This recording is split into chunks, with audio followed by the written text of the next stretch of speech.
Hey everyone, I want to speak on a topic that you would agree with if you're out there about what it means to turn the other cheek and why there is a lot of hypocrisy in this meaning and act. First of all, people who say turn the other cheek, that if someone robs from you, humiliates you, gossips behind your back, insults you with different, rhetoric that they may have, that they're trying to use something against you and put you to the lowest standard that they can try to do. They will say to you, these people, let it go, turn the other cheek, be nice, be respectful, and then you'll get all the rewards. You will have a very well abundant life. But these people are actually the very ones that practice all of the destruction, all of the wars, all of the perpetrating of taking what is of dignity from people in their own rights. All these self-help, instructors, authors that have these books on self-help, it's all about how they can make money off people, how they could use people psychologically. And they have this, persona, they send off this image when you see public figures that are all into self-help, that they're these kind, wonderful people giving you advice on how to be spiritually conscious, how to liberate yourself of, not being angry with people who are making you feel that you're not worthy, etc.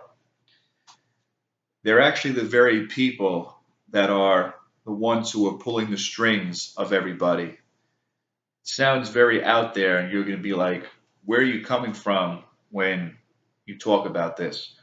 What I mean is, society is all about fighting for survival.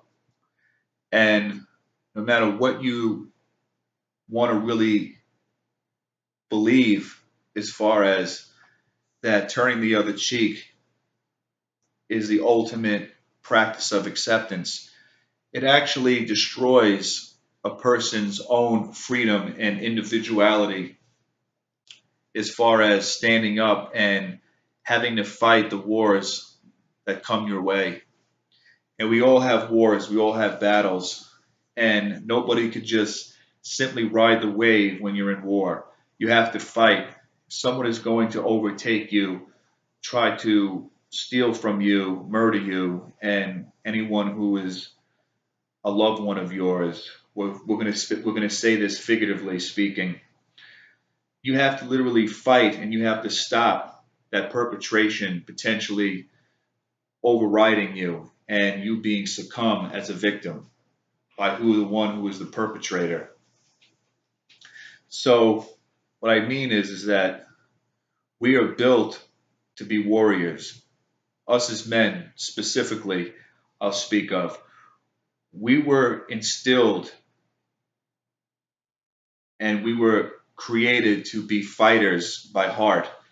And being a warrior, being a fighter, having to take down a potential enemy or someone who is verbally even an enemy does not make you where you're a bad person, a violent person, a scary person, a dangerous person.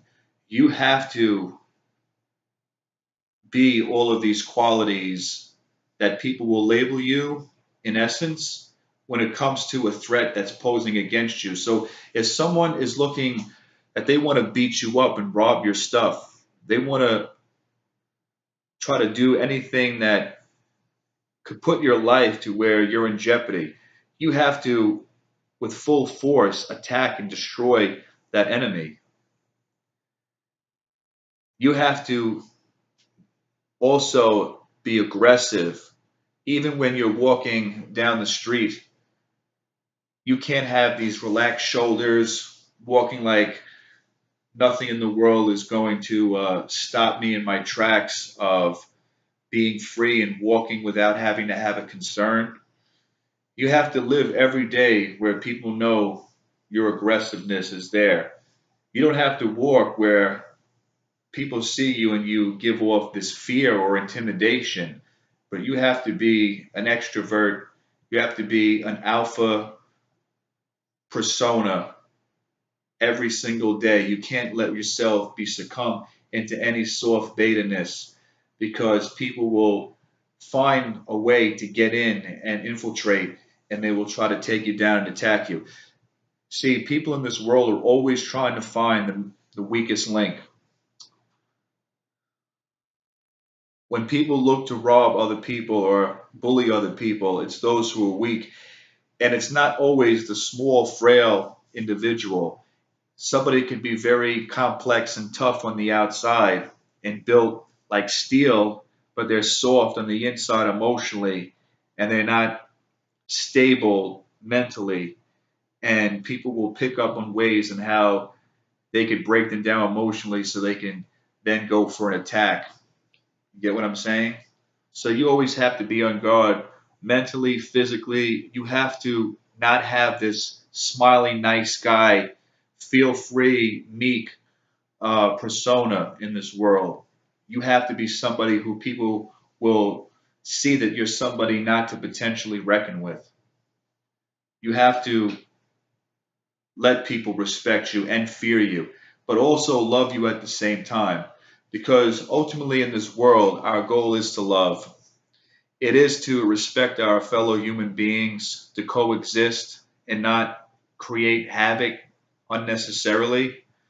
But then you have to also know that this world is not loving, that this world is filled with hate, and you have needs in this society. And the only way you could rise to the top of the scale of life and success, you have to be a cunning, you have to be cynical, you have to release this unrelenting, maniacal, uh, let's say,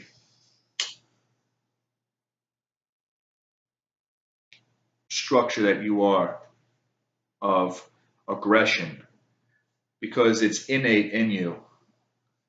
And you could be calm and sensitive at the same time where you feel for another person, you respect another person, where they come from, no matter who they are, but you can't live with being this nice guy because it doesn't exist.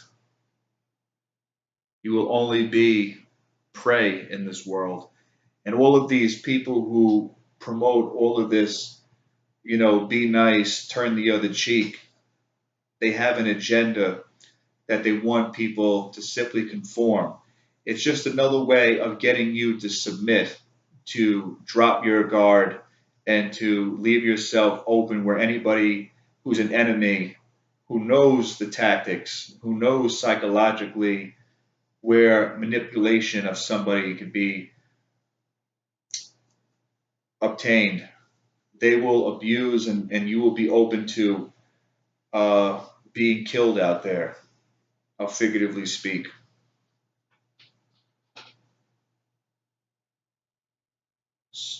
So these people, they have an agenda and they're about money, they're about exploiting you, and especially people in religion, they tend to do this so overwhelmingly over the top is tell people to just turn the other cheek, don't give in to an don't give in to an enemy that threatens you or that tries to annihilate you. But then they say, don't do anything. It's almost like they want you to be annihilated. They want someone to kill you if they're going to do it. And I'm not saying that for people out there that resorting violence with violence is the key.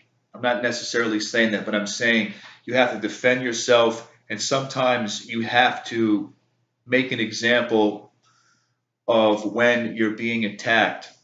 It could be verbally when someone is trying to destroy your character. if someone physically looks to assault you, you have to be the one that perpetrates back in that event where you have to reverse whatever damage potentially that they're trying to aim at you, and you have to actually put it against them to stop the potential threat against you or your family or your loved ones. So in this world, you have to be a warrior, you have to be a fighter. And I'm suggesting that you have to stand up for your dignity, your sanity. And I think people who promote, you know, just let anybody say whatever they want about you, insult you to the point where you're just a piece of dirt, or let them treat you like where you're a servant and it doesn't matter, just turn the other cheek and be nice. I think it's destroying of one's own individuality and freedom of who they are meant to be. And I think it's a weakness that these people look to promote because they want to keep only the ones who are already at the top, who are powerful, who are successful, and who are dominating the society to just keep within their own group so that they could take all the wealth, get all the high positions of power, and everybody else that's at the bottom to be stepped on and, you know, treated like doormats.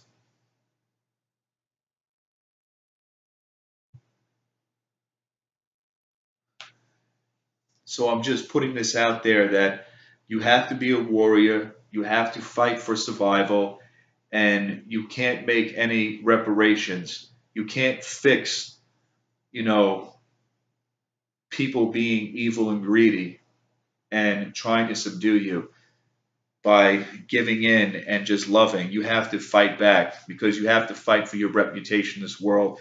And when you want to obtain success in this world, people respect you when you're a fighter. When you stand up and you show that you're a boss, not only physically but mentally, that brings the attraction of people around you to come and want to be in your circle. Simply a woman that you desire, she is simply, for the most part, is going to want a man that can stand up for himself and that doesn't just walk away from all the problems that people may throw on him. A man that is silent and that just turns the other cheek. A woman in general is going to look at that as weakness.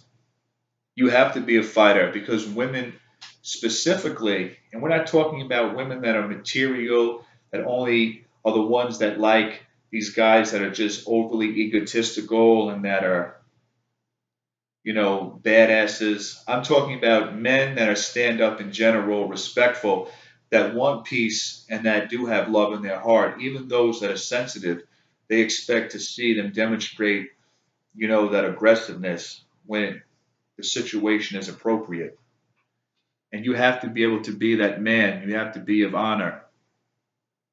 I'm speaking this, you know, so to the point where it sinks in to those people out there that would disagree vehemently. But you can't just turn the other cheek and think that that's how you have to be in every circumstance where there's people throwing, you know, potential fear at you and trying to exploit you. So I'm going to leave it off at this and, you know, forget other people's opinions and assumptions. At the end of the day, you got to do you respectfully. Peace.